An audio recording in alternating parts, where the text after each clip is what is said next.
Hey, good morning. I thought it would be helpful if I just put this together real quick. Just a couple quick tips on Calendly and making sure it's all set up, ready to rock. So I just wanted to show you how I have mine set up here. So the first thing with your integration and apps, you want to come in for the integration and apps and Google Calendar. And then you want to make sure that you have check for conflicts and then any calendars that you want to use. And then you want to add to whichever calendar you want it to show up on. So that way everything's automatic that on that side of things. And then what else here? And then on the actual event itself, okay, I don't know why that's not working. So let's do availability next. So for the availability, you can either use the working hour one or create a new schedule. So I'll just show you how I have mine set up here. So I put in start time, end time for each day of the week. And then if you have a certain conflict, all you have to do, come in here.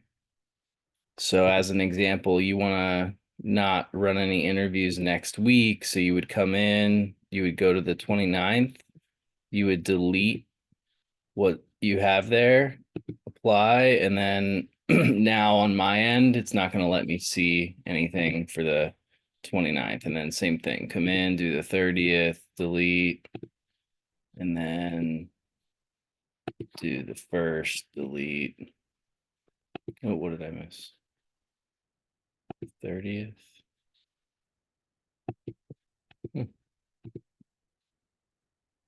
Anyway, you get it. So, oh, it's because I left the times in. All right. So, and then same thing, if you ever have like a certain day that you want to change whatever your normal availability is, you can, like if you want to change it to start at 11, something like that, you can go in and just edit that individual time. All right. And then under the event types for this one, you've got the schedule settings here. I'd recommend that you turn it to probably 14 days would be good, just to give me enough of a window. I can schedule people. I try not to schedule people more than a week in advance, but sometimes we might have to, especially if you're, going on vacation or celebrating, Passover or something. So, then you've got a couple other settings in here, like do you want buffer time before or after? Minimum notice, like do you not want me to be able to schedule somebody same day? Do you want a 24-hour notice or something like that?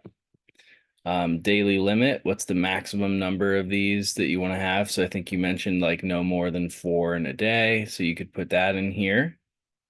And then start time increments, I think it's helpful to have that at like a either 15 or 30-minute marker. And then let's go back here. So that was schedule settings. Under the event details, you've got your duration, and then inside here is where you can do the Zoom and then go to the Zoom integration page. And I think you already did that, so we should be good to go on that side. Update, and I'm just not gonna. Okay, and then this would be helpful too if there's anything that specifically you want me to tell you about people and things that you want me to be asking them when I'm running the interview. Feel free to just come in here and add some additional questions. You can add a new question, and then you could say something like, how many years of sales experience do they have, or whatever. I've been just emailing you everybody's resume, so if that's okay, I can stick with that. But if you want any specific things like at a glance, you can just put those here. And then I think that's the last. Oh, and then it would also be really helpful if you could come in here and then you want to go to calendar invitation. You want to make sure this is turned on immediately after booking. That way we know that they're going to get an email right after they book with your Zoom link.